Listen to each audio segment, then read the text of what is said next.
Since she was 5 years old, Clara had learned that silence was her best companion.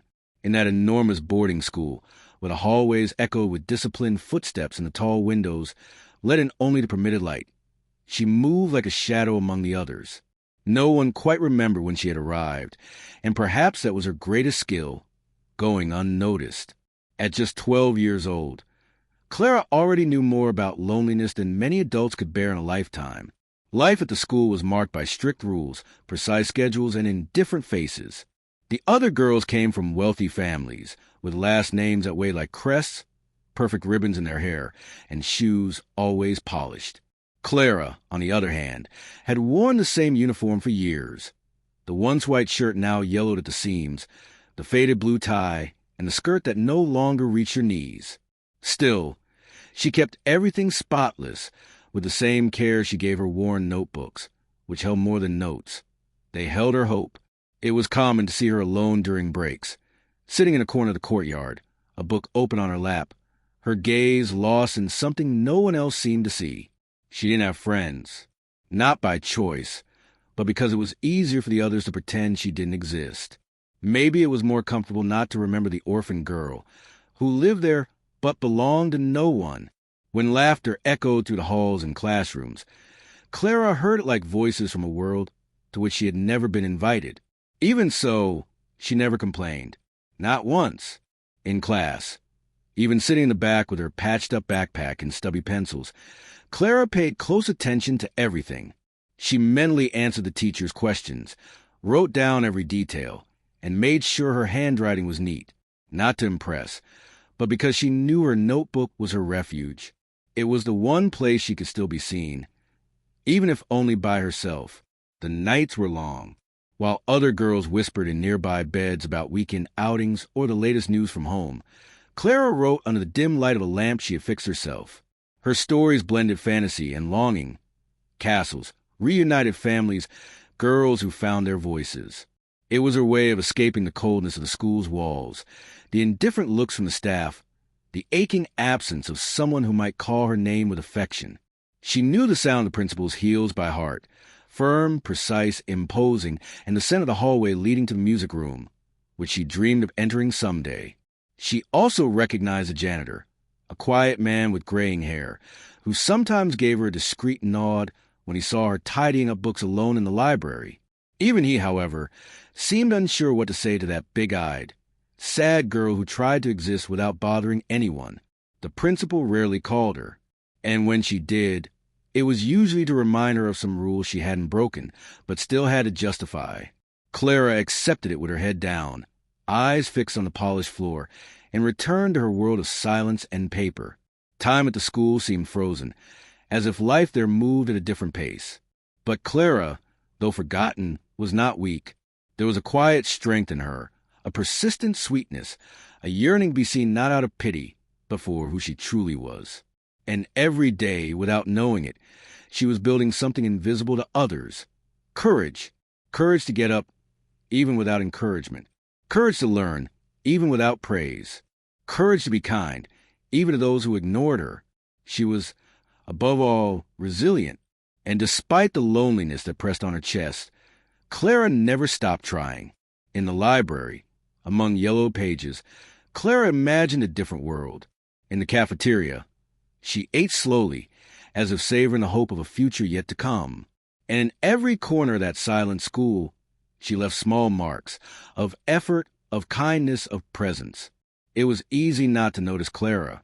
She didn't stand out, but all it took was to truly look at her, even for a second, to realize there was much more than an invisible orphan. There was a girl full of untold stories.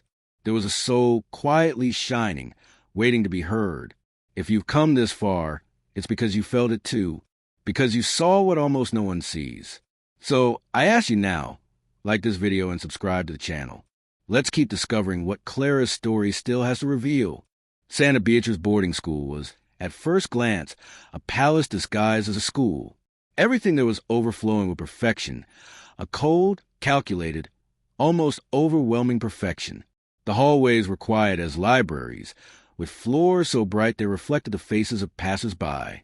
The walls bore old, gilded pictures with portraits of remarkable former students, all with the same restrained smiles, the same haughty faces. Each classroom seemed newly opened, dark wood chairs lined up with military rigor, every curtains always clean, the air conditioning soft, never excessive, and a silence punctuated only by the sound of pens sliding on the paper. The students were an extension of this environment. They all wore the same uniform, but in different ways. While some wore skirts with a hem adjusted by private seamstresses and blazers that looked like they came out of European shows, others, like Clara, wore pieces that had already passed through unknown hands. The shoes shone for some, while for others they always seemed a little worn, even well cared for. It was a contrast that no one said out loud, but everyone saw. Valentina was the portrait of privilege, the daughter of the most influential man among the school sponsors. She walked as if the ground had been laid there to receive her steps. Her blonde hair was always brushed, her makeup light and impeccable, her accessories discreetly expensive, and his look sharp, trained to measure, classify, and discard. She didn't scream. She didn't need to. His authority was silent. When he wanted to diminish someone, he did so with a whisper at the right moment, with a raise of the eyebrow, with a look of well-calculated boredom. For Valentina, Clara was invisible, and at the same time an affront, the scholarship holder, the orphan, the intruder who dared to occupy the same space.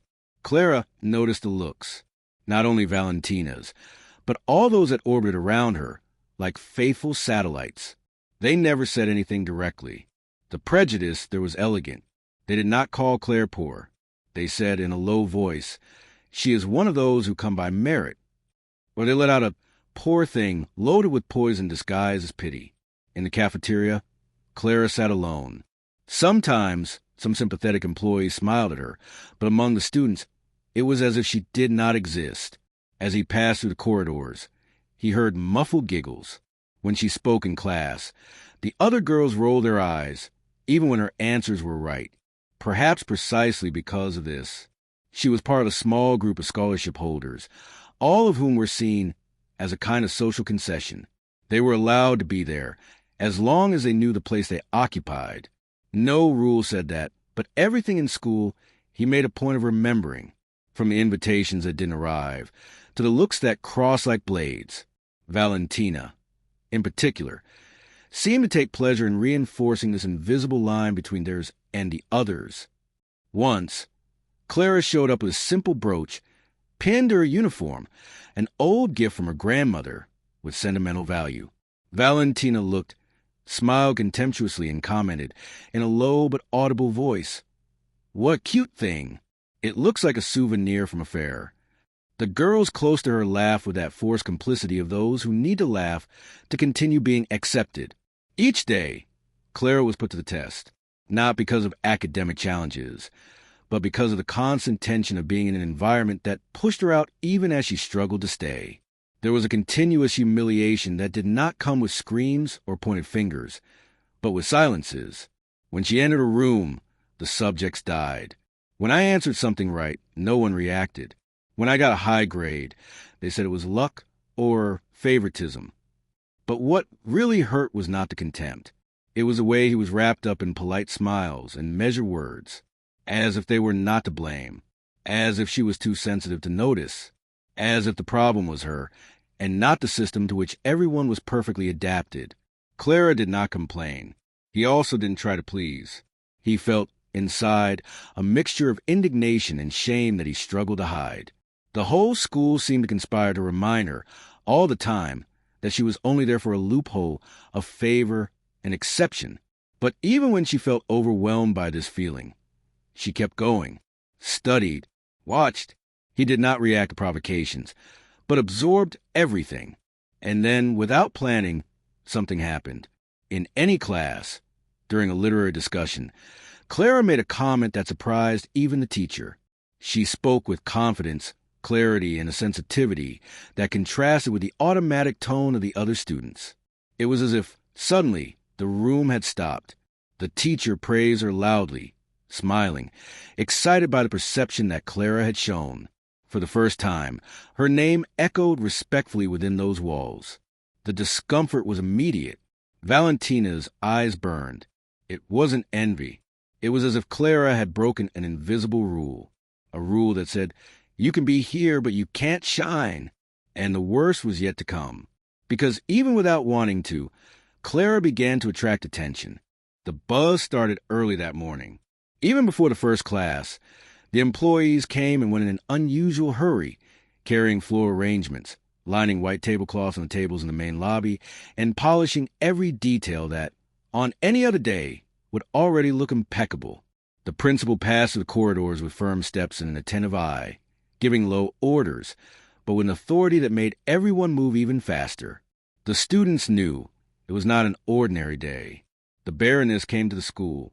Her name was whispered like a legend, Baroness Helena de Alcantara, one of the institution's greatest benefactors, a woman of elegant gestures, old jewelry and stories that seemed to come out of period books.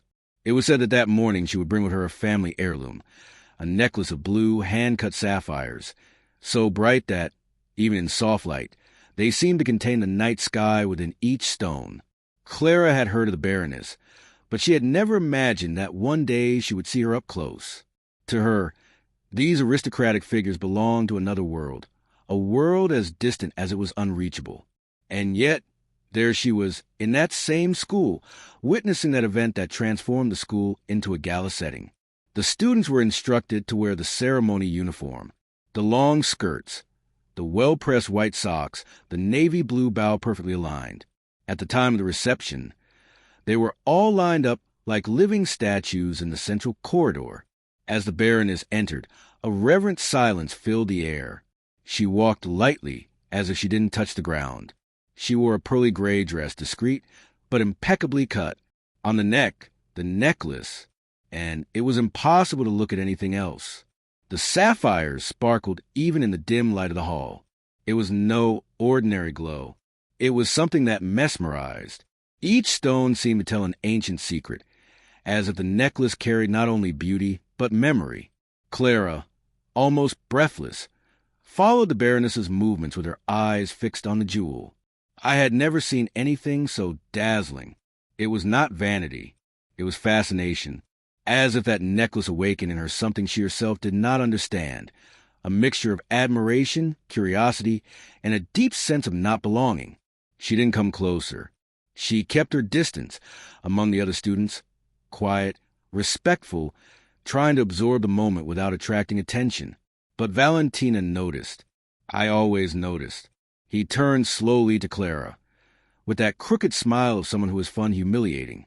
His eyes went down to the simple brooch that Clara still insisted on wearing on her uniform, and then returned to the Baroness's necklace. It was just a look, but he said it all. A cruel reminder. You don't belong there. Clara swallowed. Knew. He didn't need words to get the message. In Valentina's mind, and probably many others there was no place for a girl like her in front of a jewel like that. The necklace was the ultimate symbol of a reserved world, a world that opened up to few and closed with bars invisible to all the others. Even so, Clara did not avert her eyes. There was no arrogance in that gesture. It was just charm. She wanted to memorize every detail of the piece. The delicate curves of the metal, the small, barely noticeable inscriptions between the stones, the blue reflection that danced around the Baroness's neck as she moved. It touched her in a way she still couldn't explain, as if a window had been half open for a second, revealing a universe she had always wanted to understand, even without knowing it existed. The visit continued with speeches, musical performances, and ceremonial thanks. The Baroness praised the school's academic performance, smiled generously at everyone, distributed sweet words as if scattering petals in the wind. But no one seemed immune to the presence of the necklace. It was as if the jewel had an aura of its own, attracting glances, reverence, greed. When the exhibition was set up in the art room, the necklace was carefully placed inside a thick glass dome under continuous surveillance. Only the director and 2 employees were allowed to touch the structure. The students were taken in small groups to observe the play up close, but always under the watchful eye of the teachers. The instructions were clear. No pictures, no holding hands, no bending too much. It was a unique, fragile, and irreplaceable piece. In Clara's turn, She approached in silence, her heart racing. The glass fogged by the breath of the classmates who passed before her could not hide the glow of the sapphires. Once again, he stood motionless, watching. I didn't want to touch it. He didn't need to. It was the kind of beauty that is absorbed through the eyes, that goes through the skin, that settles inside. As she left the room, she crossed paths again with Valentina, who was now talking quietly with two friends. When he saw Clara, he pursed his lips, smiled humorlessly, and commented, "There are people who are impressed by any shiny little thing. Poverty of spirit." The others laughed. Clara did not answer, not out of fear, but because she already knew that any word from her would only feed Valentina's evil, and because, deep down, she still carried with her the glow of sapphires, like a light kept in her chest. But what no one imagined was that that morning, full of smiles and rituals, would end in confusion, because at the end of the day, when the school was already preparing to end the activities of the visit, something happened, something that made the runners fill up with hurried steps, frightened whispers, and looks in search of explanations. The necklace was gone, the bell jar still locked, no sign of break-in, no obvious clue, but the sapphires disappeared. The Baroness's necklace, valued at millions, was simply no longer there. And with that, the atmosphere of enchantment dissolved in a snap of the fingers, giving way to fear, distrust, and urgency. The students were kept in their classrooms. No one could leave. The teachers tried to remain calm, but it was clear something serious had happened. The director spoke on the phone with a harsh expression that had never been seen on her face. Female employees ran back and forth, closing doors, checking records. A dense climate spread like mist. And then the murmurs began. Whispered comments, averted looks, silent insinuations. It was enough for a student to say, with an air of feigned innocence, "I saw a girl standing there too long looking at the necklace." And that's it. That was enough. The weight of the collective gaze fell on Clara like a thunderbolt. The next morning dawned silent, heavy, as if the air itself was hesitating to circulate through the corridors of the school. The clouds covered the sky with a dull gray, and the students, even without knowing what had happened, seemed to feel that something was out of place. In the cafeteria, the usual hubbub of breakfast gave way to tense whispers. The glances exchanged did not have the usual lightness. It was as if everyone had been torn from the enchantment of the previous day and pushed, suddenly, into a still, formless nightmare. The official announcement came quickly. The director, her face pale and her hands shaking slightly, reported that the Baroness's necklace was gone, and the most unbelievable, it had been found. But not entirely, not intact. It was broken.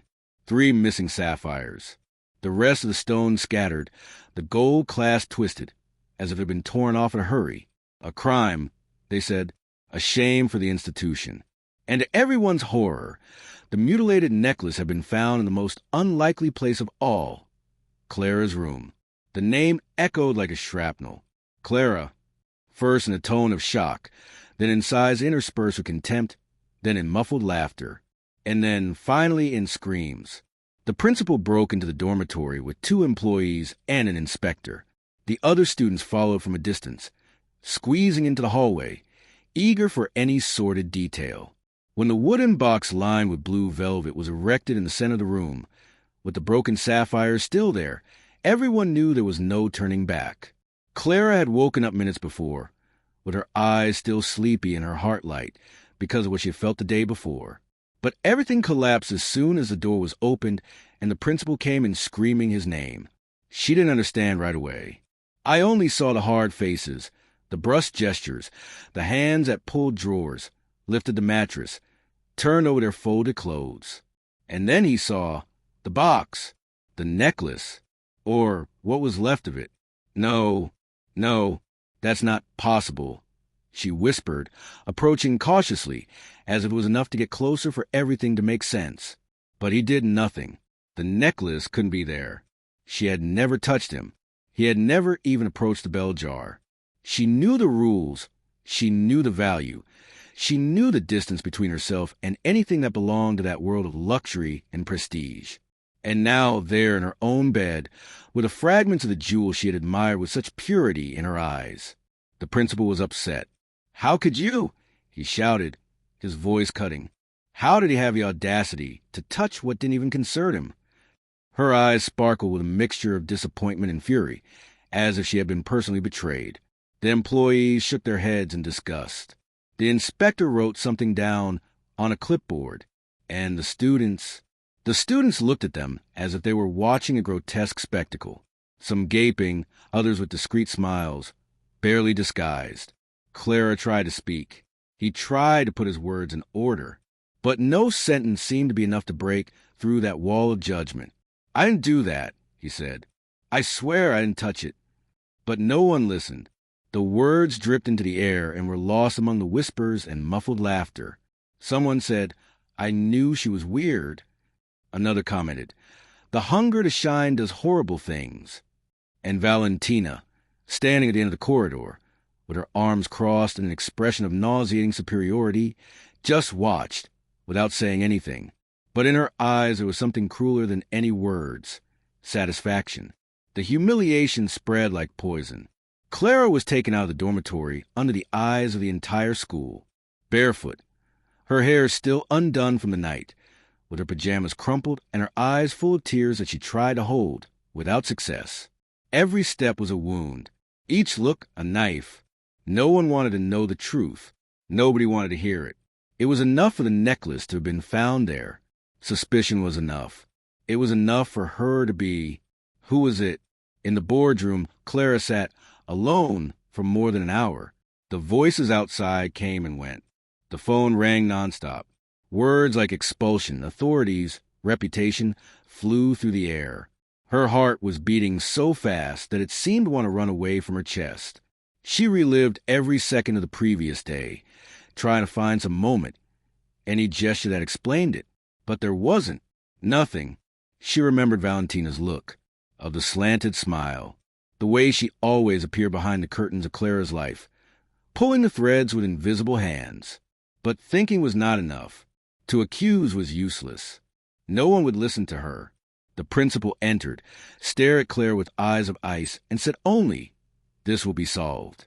You'll have to answer for that." How? How to prove that he had done nothing? How to prove absence when the necklace was there in your own room? Dread was mixed with impotence. And more than the accusation itself, the contempt hurt. It hurt to see that all those people who, even from afar, lived with her daily, were ready to believe the worst without hesitation. No outstretched hands. No doubt planted. Only condemnation. As if they were all already waiting for a reason to delete her for good. And then, when the principal left the room, leaving Clara alone again, she collapsed. He cried without restraint. But they were not childish tears. They were old tears of a kind that came not only from the injustice of the moment, but from everything she had accumulated up to that point. The loneliness, the effort never recognized, the double effort to be accepted, the constant attempt not to attract attention, to fit in, and now this. But even in the midst of the pain, a flame was lit, weak but real.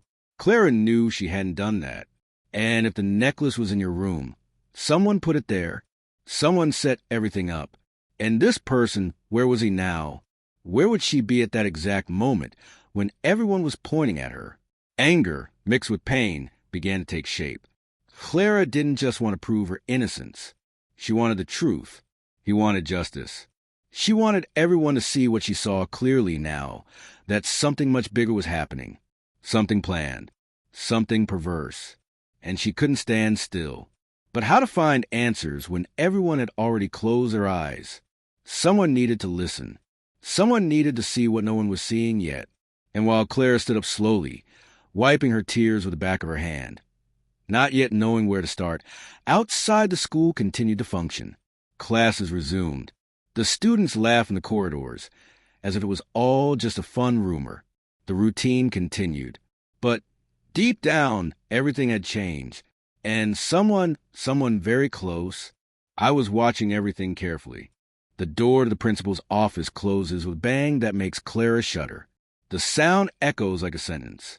Inside, the air feels colder. The director stares at the girl with narrow eyes, full of contained fury, as if in front of her was a real criminal. To the side, two teachers murmur something inaudible, but with that tone that hurts more than it screams.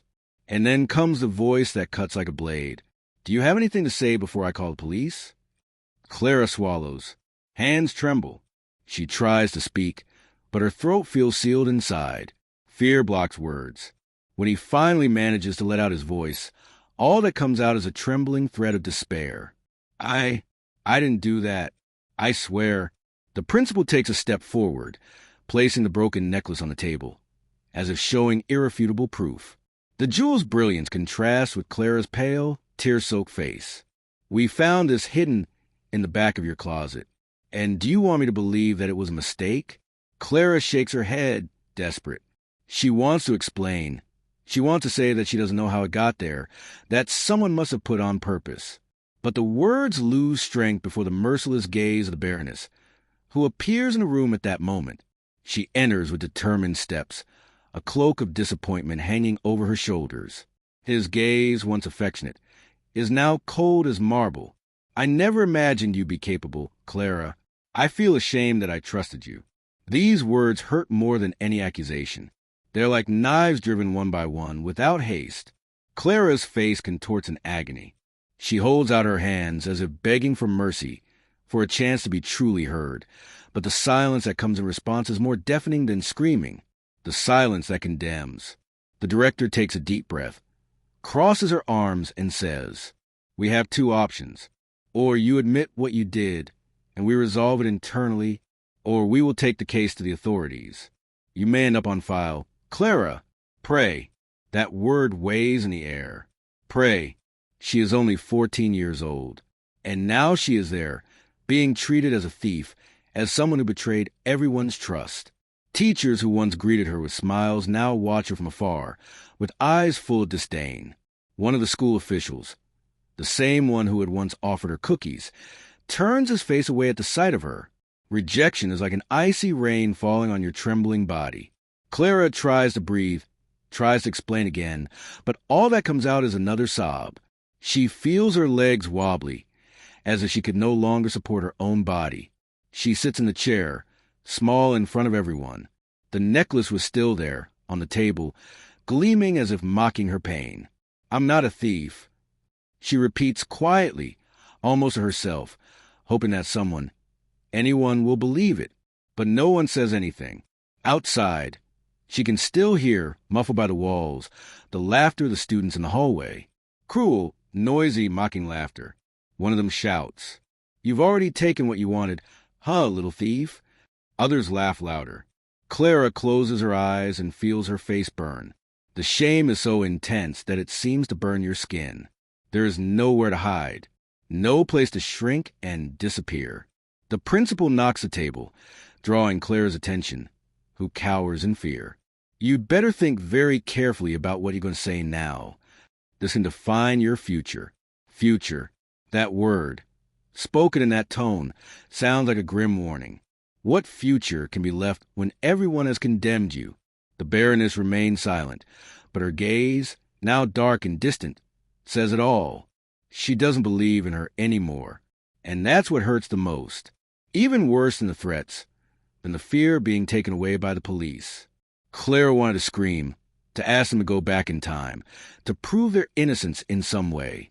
But time is cruel. It just moves forward. The clock on the wall reads 10:15. Time passes slowly in that room. Every second is a punishment. Every breath seems to hurt in the chest.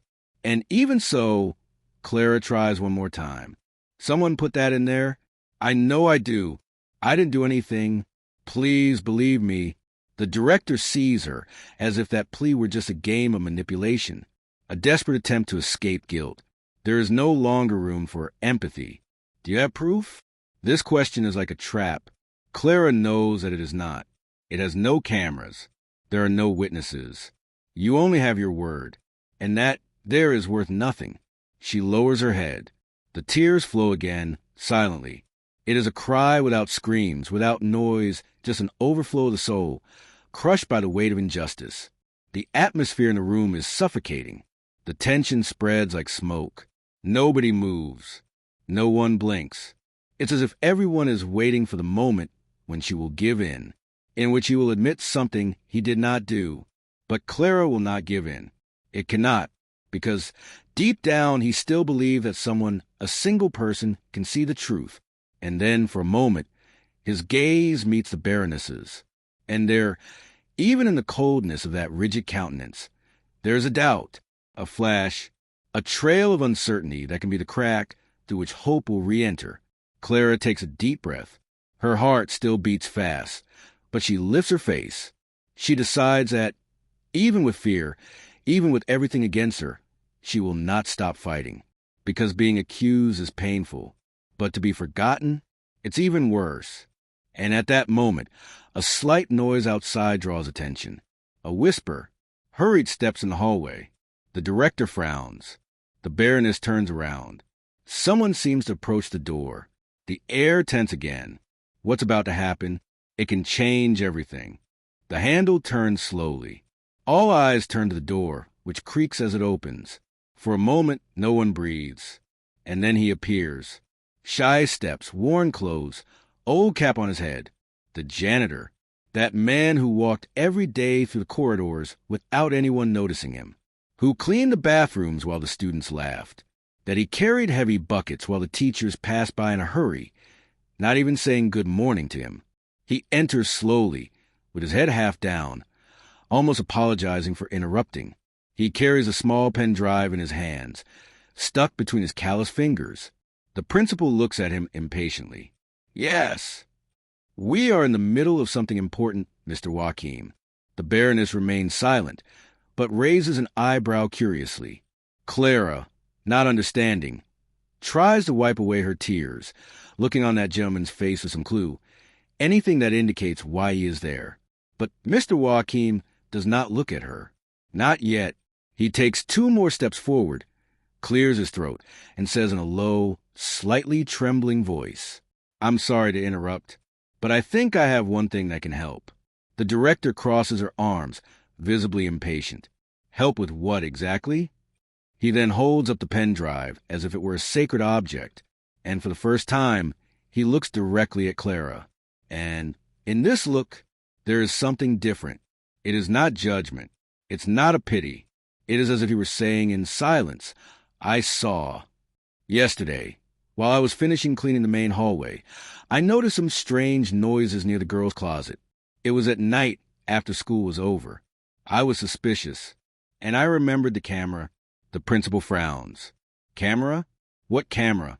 Mr. Joachim takes a deep breath. For the first time, he straightens up. The voice gains firmness.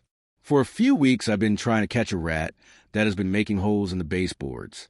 So I installed a hidden camera high up on the wall, very close to the cabinets. I didn't tell anyone because I thought it was a small thing. But yesterday I saw something that left me with the flea behind my ear.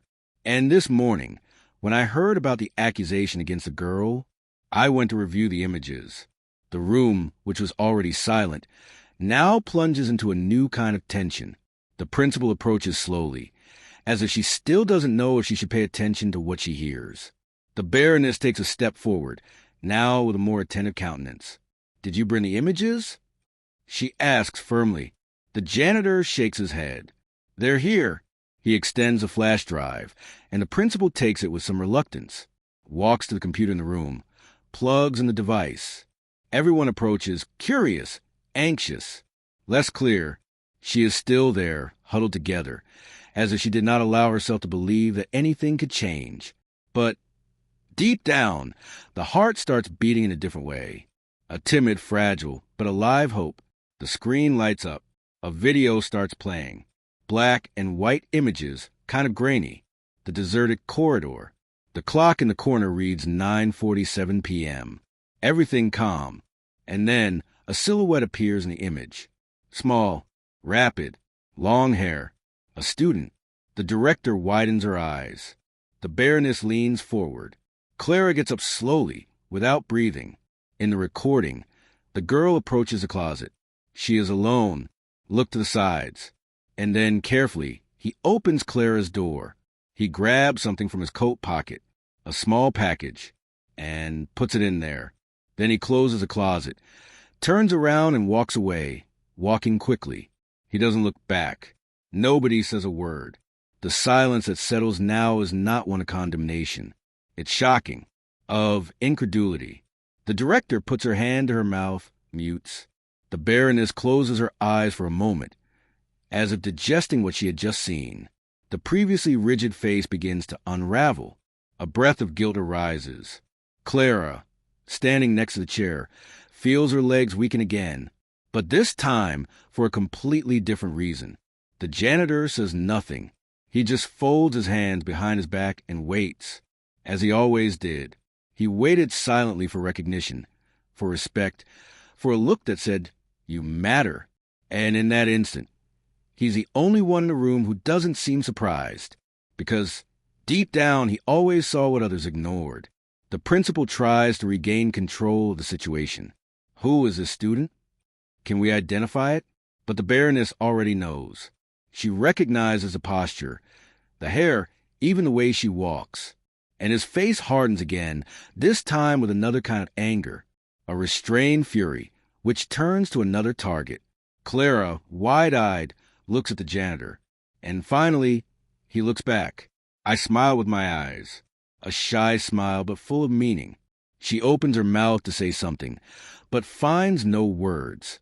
The Baroness walks up to the girl. His eyes are now teary. But what it says is only, "Forgive me, Clara, for not having believed in you." The girl does not answer. He is still trying to process everything. The pain is still there. But now, mixed with a new sensation. Relief. Justice. Someone has finally seen the truth. Meanwhile, the janitor walks to the door of the room and turns around before leaving. In that simple way, he speaks almost in a whisper. Sometimes you have to look more closely. Not always those who seem invisible is sleeping. And it disappears down the hallway, leaving behind a trail of reflective silence. The principal leans back in her chair, exhausted. The Baroness walks over to the computer, still staring at the frozen image of the recording. Clara remains there, standing, feeling something new inside her. Something I hadn't felt for a long time. The strange yet powerful feeling of being defended. But even with the truth revealed, questions still hang in the air. What motivated that student to incriminate her? Why would anyone do this so coldly? And, more importantly, what else can be hidden in the shadows of that school where so many feel untouchable and others, like Clara and the janitor, fight every day not to disappear? The sound of the video begins to fill the room in an almost palpable way. The computer screen displays, once again, the images that had been recorded the night before. The silent hallway of the school, the camera up there, the shadows on the walls as the moonlight pours in through the windows. The clock in the lower left corner reads 9:47 p.m.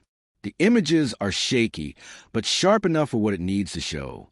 The janitor, Mr. Joachim, watches attentively, without missing a movement. He knows what he's seen, but there's something about the moment that makes even him hold his breath. As the recording progresses, the closet door opens. She appears. Valentina. Clara doesn't know this, but Valentina has something in her hands. Something small, discreet, but with an evident shine. The necklace. The same pearl necklace that was found broken in Clara's room. Valentina quickly enters Clara's room.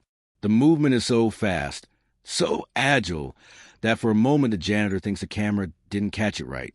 But there she is, putting the necklace away in Clara's closet. The student puts the object inside the compartment, closes the closet door carefully, and leaves in a hurry. She looks to the sides, with a smile that does not match the gravity of the moment, and disappears into the darkness of the hallway. The silence that follows after the reproduction of the images is overwhelming. The whole room looks frozen. The janitor, who has always been ignored and treated with disregard, is there in front of the director and the Baroness, holding the evidence that destroys everything that had been believed up to that moment. He stares at the screen and finally lets out a breath that felt like it had been stuck in his throat for hours. The director approaches quickly, her eyes fixed on the images. His trembling hand moves the mouse. pauses the recording, and returns to the scene where Valentina appears. She observes the girl smile. A smile that is nothing like the expression of someone who has just made a mistake, or who at least regretted it. The smile is one of satisfaction, almost a victory. But victory over what? The janitor, still without saying a word, observes her reaction.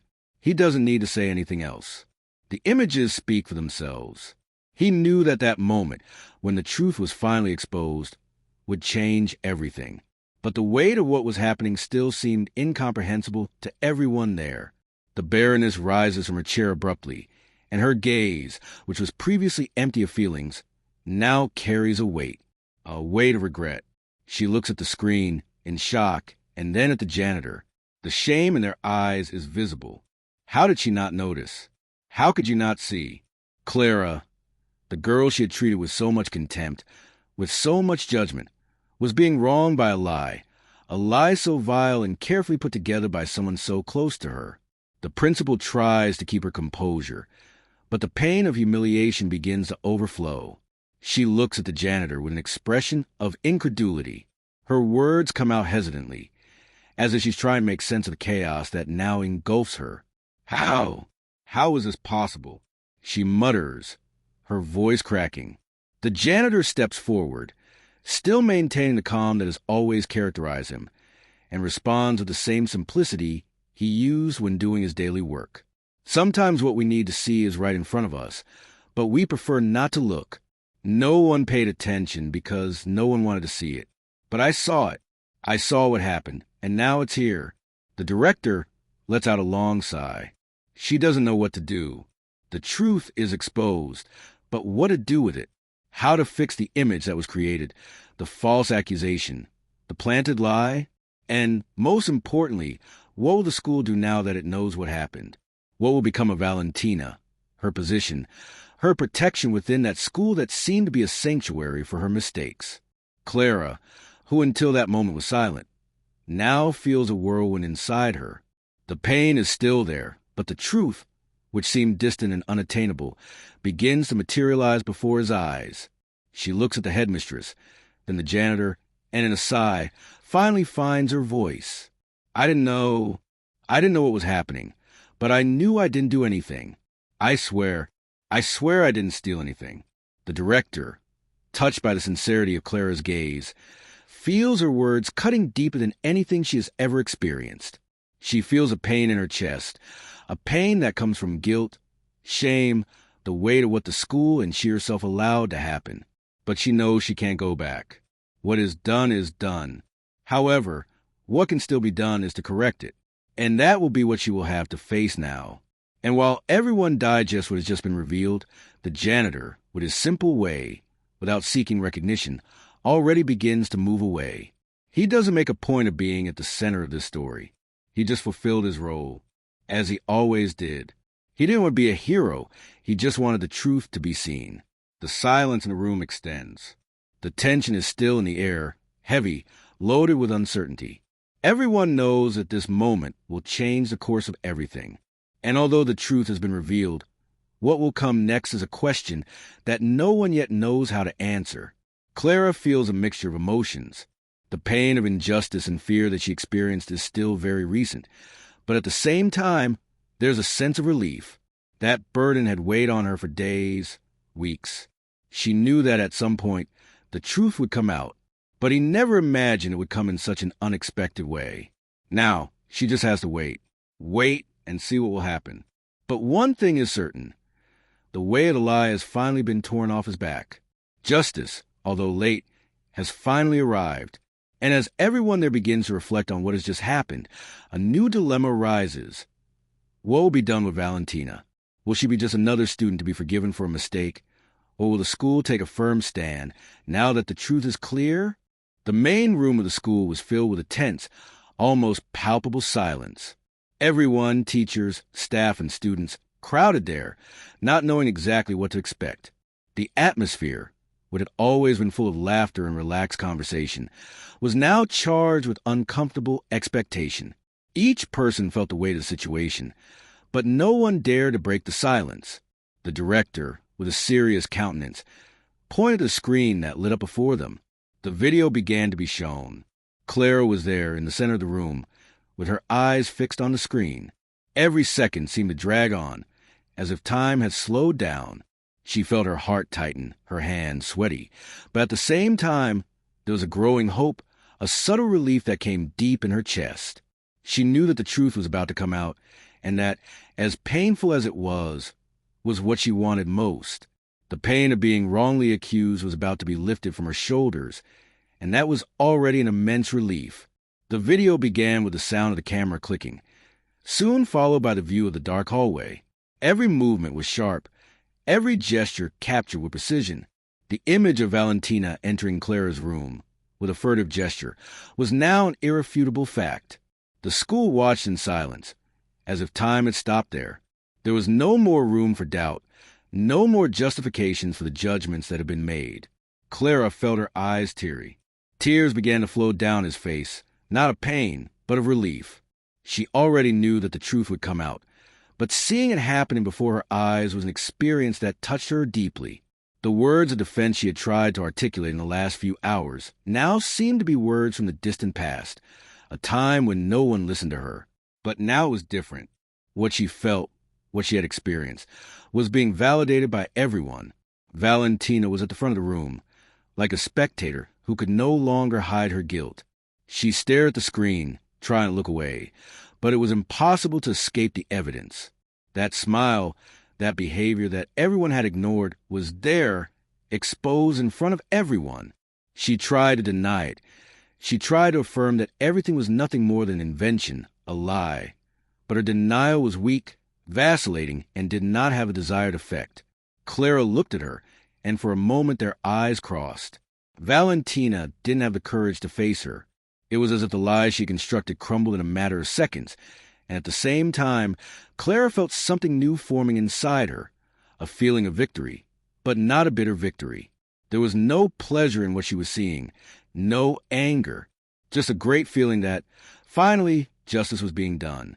As the video came to an end, whispers began to spread across the room, the growing murmur of surprise, of incredulity, of reproach.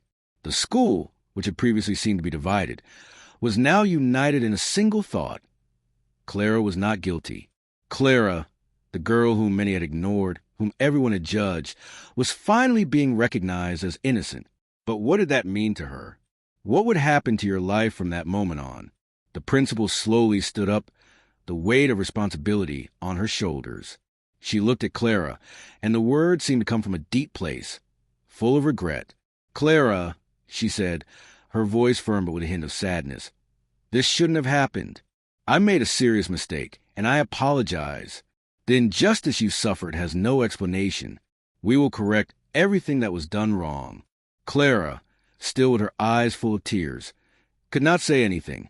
She just shook her head, as if she could finally release all the weight she carried. But within her, a flame of hope began to glow. She didn't know what the future held for her, but one thing was now certain. Her life would be different from then on. The students were standing there, watching, feeling the weight of what had just been revealed. Some were in shock, others with their mouths open, as if they still couldn't believe their eyes. The truth was not something easy to swallow. The lie had been so well constructed, the accusation so convincing, that many had not even imagined the possibility that Clara was innocent. Now, all that remained was surprise, mixed with the shame of having judged someone without knowing the truth. Valentina, in turn, was visibly tense. His face was pale, his eyes avoided direct contact. The sense of defeat was evident. But she still tried to maintain some kind of facade, still looking for a way out of that situation without completely losing her position at school. But the truth was consuming her from the inside out, and nothing else could hide what she had done. The director, seeing Valentina's state, knew that she would face the consequences of her actions. The smile the girl had displayed on the recording now seemed like a reflection of something deeper, something no one at school wanted to believe. But the images did not lie. What she did was an unacceptable mistake, and it couldn't be ignored. Clara, on the other hand, felt a new freedom, but at the same time, an apprehension about what would come next. She still had to face her peers. She would still have to deal with the stigma that, for so long, had been placed on her. But there was a difference now. She knew the truth was on her side. The lie no longer had power over her. The school, now with lower tensions, began to reorganize. The students whispered to each other, but now there was more respect in the environment. Clara felt it. She felt the looks, but they were no longer the judgmental looks. They were looks of respect, perhaps of regret. But the biggest change was within her. She knew that, finally, justice was being served, and that her fight for recognition would not be in vain. She looked at the principal, at the teachers around her, and, for the first time, she felt no shame. She felt strength. And as the room calmed down, the weight of truth finally fell on everyone. A new question began to arise. How would the school handle the next steps? What would he do with Valentina now that the truth was clear? The sound of the door closing behind the principal echoed in the empty hallway. The students were scattered, each dealing with what he had just witnessed in a different way. Some were silent, engrossed. Others murmured among themselves, still trying to process the truth that had been revealed. But Clara felt, somehow, a calm that was beginning to settle inside her, although the weight of what had happened was not something easy to forget. She looked around, her eyes fixed on the people around her, looking for some sign, a reaction that would validate, in fact, what she was feeling. It was then that something made her turn around. The Baroness was there, standing by the door, watching everything with a deep, almost distant gaze. His expression, once a distant authority, was now marked by something new, a look of understanding. She slowly approached Clara, and as she took each step, Clara felt the tension in her body increase. It wasn't fear, but a strange feeling that something was about to change. She knew that the imposing figure of the Baroness, who had always seemed to be only a distant observer of the lives of others, now had something much more personal to say. Something that, in some way, had to do with her. When the Baroness got close enough, she stopped as if to measure her words. And for a moment, the room seemed to become even quieter, as if time had slowed down, giving everyone a chance to feel the intensity of that moment. Clara looked up, seeing the woman now in a completely different light. The Baroness, who had previously represented power, wealth, and authority, now seemed more human, closer. "Clara," she said, her voice low, but charged with an emotion that Clara would never imagine hearing from that woman. "I know what you're going through. I know what you feel." Clara looked at her, surprised. The Baroness's words seemed to carry such a profound truth, a connection that Clara could not fully understand at that moment. But something in the woman's words touched something inside her, something that awakened a dormant pain, but also a hope that she didn't know still existed. The Baroness continued, as if her words came from an ancient place, from a story she had kept for so long, in silence, never letting others know. "I was also an orphan." The silence that followed was heavy, as if Clara was absorbing each word with new care. "I was rejected, humiliated, treated as if my life had no value. The world looked at me the same way it looked at you. But what no one knew, what no one saw, is that I also carried a pain that no one could understand." The Baroness's words were breaking an invisible barrier between them, and Clara felt as if the woman in front of her was no longer a distant stranger, but someone who somehow knew what it was like to be abandoned, judged, and forget who you were. The Baroness, her eyes scarred by history, seemed to finally be revealing a part of herself that no one had ever known. Clara was silent, trying to process the revelation. It was hard to believe that this woman, with all her power and her unbeatable appearance, could have experienced something so similar to what she had faced. But there was something in her eyes, something in the way she spoke, that made it all the more real. And then, the Baroness said the words that Clara would never forget. "You remind me of who I was." The Baroness said, her voice trembling slightly, as if the pain of the past was coming back to the surface. "And that's why I can't see you suffer anymore. I can no longer let your fate be sealed by the lies and abandonment you have suffered. Clara, I want to give you something that no one has given you so far. I want to give you a new life." Clara looked at her, her breath almost interrupted by the emotion that was beginning to overflow. What she had just heard was not just an empty promise. There was something deep and genuine in the Baroness's words, something that came from a place of empathy and understanding. To Clara, This seemed almost surreal. How could this woman, who always seemed to be distant, cold, even cruel, now want to give him something as precious as a new life? What? What do you mean? Clara asked, her voice low, as if she feared that by saying it out loud, reality would disappear. The Baroness took a deep breath before answering, the decision in her eyes now clear and unshakable. I want to adopt you, Clara. I want you to have the chance to start over, to leave behind everything that hurt you. I want to give you a future. I want to be the mother you never had, the woman who guides you and helps you get through it all. I know it sounds impossible, but I feel like somehow we're more alike than you think, and I could be the person who helps you heal, to rebuild your life. Clara was speechless, her eyes teary, unable to fully believe the offer that had just been made. The pain she carried, the weight of the injustices she had experienced, all of this seemed, somehow, to begin to dissipate with those words. It was as if, for a moment, the world around her had changed, as if a new door had opened before her. The Baroness, seeing Clara's hesitation, stepped forward and placed a hand gently on her shoulder. I know you have doubts. I understand. But please believe me, Clara. You are not alone. I'm here, and I promise to do everything to help you build a better life, away from everything that has happened so far. Clara felt emotion overflow, a whirlwind of feelings she could barely control. She felt fear, but also renewed hope, something that seemed impossible to happen until recently. That woman, who had always seemed so ruthless and distant, now offered her the chance to live in a way she had never imagined. It was more than an opportunity.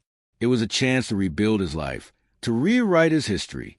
And deep down, Clara knew that this was the answer she was looking for. Someone who would look at her with empathy, who would understand her and offer her the chance to redeem herself, to transform her pain into something new. She knew this was the turn her life needed, but at the same time, a question hung in the air. What about Valentina? What would happen to her now that the truth was exposed? The Baroness looked at Clara, as if she knew the question was in the air. Her gaze was firm, but her face exhibited a rare softness, something that Clara never imagined she would see in this woman. What would happen next? And what would this mean for their future? And so, Clara continues her journey, now in a new home, with new clothes and a life full of possibilities. She never forgot where she came from, but now she can focus on what the future holds. The transformation was great, and not only for her. The school has also changed its stance, treating scholarship students better, and Valentina, who was transferred, no longer has the power she had. If you've made it this far, I want to know what you think of this story. Leave a comment with the phrase, "This message was for me," and share what the trajectory of overcoming meant to you. And if this video touched your heart, a like is always welcome to spread more messages like this around. Oh, and there's a video here on the side that will inspire you even more, with a story full of lessons and overcoming. Click and stay with me there. Let's go together.